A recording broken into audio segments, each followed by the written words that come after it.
சுழன்று மேற்பின்னது உலகு, அதனால் உழந்தும் உழவே தலை. வணக்கம். இன்றைக்கி பார்க்க போகிறோம் ஒரு மூலிகையை பற்றி. இது உங்களுக்கு தெரியுமா நினைக்கிறேன். இதுக்கு மேலே தூக்குறதுக்கு வருது பதிவு. இது நீர் விட்டான் என்று சொல்லக்கூடிய ஒரு மூலிகை கொடி. இது செடி இல்லை, கொடி. சரியா? நீர் விட்டான்ன்றது இதில் பேர். உங்களுக்கு தெரியும், ஒருவேளை நீங்கள் பார்த்துட்டு சொல்லுவீங்க, இல்லையே இது நீர் விட்டான், இல்லையே இது சாத்தாவாரி என்று சொல்லுவீங்க. சாதாவாரிங்கிறது இதில் சமஸ்கிருத பேர். அஸ்பராகஸ் என்று சொல்லி இங்கிலீஷில் சொல்லுவோம். அதே மாதிரி தமிழில் இதில் பேர் நீர் விட்டான். சரியா? இதை சொல்ல போனால் தெளிவாக சொல்ல போனால் இது எல்லா வகையான நோய்களுக்கும் இதை பயன்படுத்தலாம்னு சொல்லிட்டு விடலாம். ஏனென்றால் அவ்வளோ வகையான நோய்களுக்கு இது நோய்களை கட்டுப்படுத்தக்கூடிய ஒரு தாவரமாக இருக்குது. சரியா? ரைட். இதில் கிழங்கு கிண்டி பார்ப்போம். ரைட். இதில் இந்த வருது, இந்த குருத்து பகுதி, குருத்து வருது பாருங்கள். இது செடி கொடி கொஞ்சம் சின்ன வயசு குறைஞ்ச சின்ன கொடியாக இருக்கிறதுனால இதில் குருத்து இப்படி இருக்குது. அல்லது இது கொஞ்சம் தடிப்பாக இருக்கும். கிட்டத்தட்ட இந்த விரல் மொத்தம் அளவுக்கெல்லாம் இந்த குருத்து இருந்திருக்கு. இது சரியான மெல்லிசாக இருக்குது. சரி, இதில் கிழங்கை கிண்டி பார்ப்போம். சரி, இதில் கிழங்கு இருக்கும். ஒரு கொத்தாக இருக்கும் இதில் கிழங்கு. சரியா? இது கொஞ்சம் காடுகள் பத்தைகளான இடத்துல இது வளர்றது. அதனால் இது நான் வச்சு வளர்த்ததில்லை. இது இங்கே எங்களோட தோட்டத்தில் ஒரு பக்கம் வளர்ந்து நிற்கிது. இதை கிண்டோணும். இதுக்குள்ளே இடையில் வேர்கள் அதுகளெல்லாம் இருக்கும். கொஞ்சம் சிரமமாக தான் இருக்க போகுது. சரி, பரவாயில்ல, அதை கிண்டி பார்ப்போம். சரியா? ரைட். இதில் பயன்கள் என்று சொல்லப்படுது என்னென்னு சொன்னால், பெண்களில், அதாவது இதில்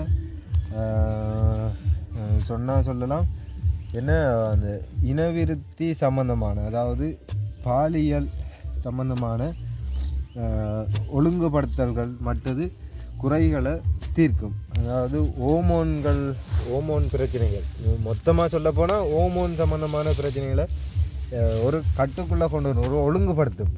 அதாவது ஒரு ஓமோன் குறைய சுரக்குது, ஒரு ஓமோன் கூட சுரக்குதுன்னு சொன்னால் அதை சரிப்படுத்தி கொண்டு வரும். அந்த ஓமோன் சுரப்பு சம்பந்தமான பிரச்சனை விஷயத்தாலே, அதை ஓமோன் சீராக்களாலேயே இது 2-3 நோய்களுக்கு பயன்படக்கூடியதாக இருக்கும். என்னென்ன நோய்னு சொன்னால், ஒன்று பெண்களில் ஏற்படக்கூடிய மாதவிடாய்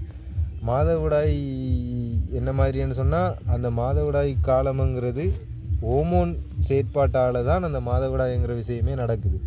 அப்போது ஒரு ஓமோன் கூடுதலாக வரைக்குள்ளே அந்த மாதவிடாய் செயற்பாடு நடக்கும். அதே ஓமோன் குறைஞ்சி இன்னொரு ஓமோன் கொஞ்சம் கூட வரும். அந்த அது நிற்கிறதுக்கு அப்படியே ஒரு அந்த சுழற்சியில் அது நடந்துகிட்டு இருக்கு. ரைட். அப்போ அதுகளை ஒழுங்குபடுத்தும். அதே மாதிரி இந்த ஓமோன் பிரச்சனைகள் வேறுபாடு கூடுதலாக இருக்கிறதுனால ஒரு மனநில பாதிப்புங்கிற ஒரு விஷயமும் வரும். அதாவது சின்னாக்கள், அது ஒரு 13-20 வயசு அந்த கணக்கில் உள்ள ஆக்களுக்கு இந்த மாதவிடாய் ஒழுங்கின்மை மற்றது கருமுட்டை அதிகமாக வெளியாதல்ன்ற மாதிரியான ஒரு பிரச்சனைக்கும் இது தீர்வாக இருக்கும். மொத்தமாக சொல்ல போனால் ஓமோன் சம்மந்தப்பட்ட பிரச்சனையை இந்த சாத்தாவாரிங்கிற மூலிகை இது நீக்கும். சரியா? இதில் உள்ளது என்னமோ சாப்பிட்ருக்கு. சரி, அதே மாதிரி கேன்சருக்கு, அது புற்றுநோய்க்கு, மார்பக புற்றுநோய் உட்பட நிறைய புற்றுநோய்களுக்கு இது, பிரெயின் டியூமர் இப்படியான நிறைய புற்றுநோய்களுக்கும் இது மருந்துன்னு சொல்கிறாங்க. அதே நேரம் நம்மளோட நீரிழிவு நோய் அதுக்கு இது மருந்துன்னு சொல்கிறாங்க. மற்றது மாரடைப்பு சம்மந்தமான விஷயம், அதாவது அந்த சமிக்கக்கூடிய கொழுப்புக்கள், இலகுவாக சமிக்கக்கூடிய கொழுப்புகள், கொஞ்சம் இலகுவாக சமைக்க முடியாத கொழுப்புகள் என்ன மாதிரி எல்டிஎல் HDL என்று சொல்லி 2 வகையான கொழுப்புகள் சமநிலையை பேணுறதுக்கும் இந்த சாத்தாவாரிங்கிறது பயன்படும் என்று சொல்லப்படுது. சரி, இதில் கிழங்கை பார்ப்போம்ட்டு பார்த்தது. ஆனால் இதில் கிழங்கு ஏதோ சாப்பிட்டு இருக்குது ஏற்கனவே. அதனாலும் இதில் இந்த கிழங்கு இருக்குன்னு நினைக்கிறேன். சரி, இது நீ மண்வெட்டியால் தான் மட்டும்.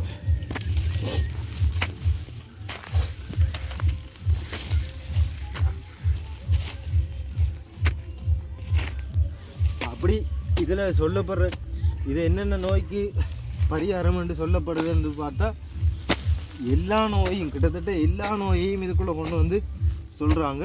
உங்களுக்கு இந்த சாத்தாவாரிங்கிறது எப்படி இருக்குது, இந்த நீர் விட்டான் தண்ணீர் விட்டானுங்கிறது எப்படி இருக்குங்கிறத மட்டும்தான் நான் இப்போ காட்டுறேன். நான் சில விஷயங்கள் சொல்லியிருக்கிறேன்.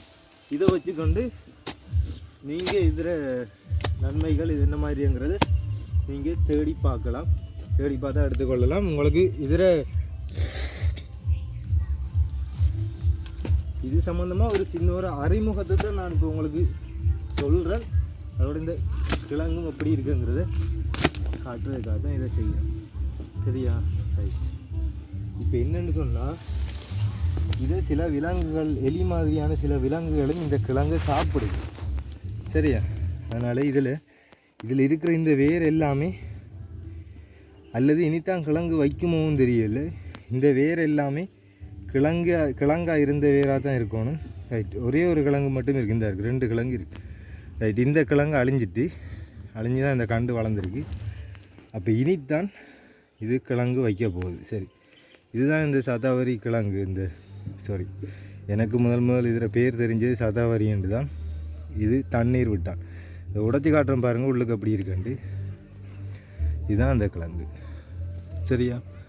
இதுதான் அந்த கிழங்கு. இதில் டேஸ்ட் எப்படி இருக்குமென்று தெரியலை. நான் ட்ரை பண்ணதில்லை. ட்ரை பண்ணி பார்ப்போம். சரியாக சுனைக்குமா?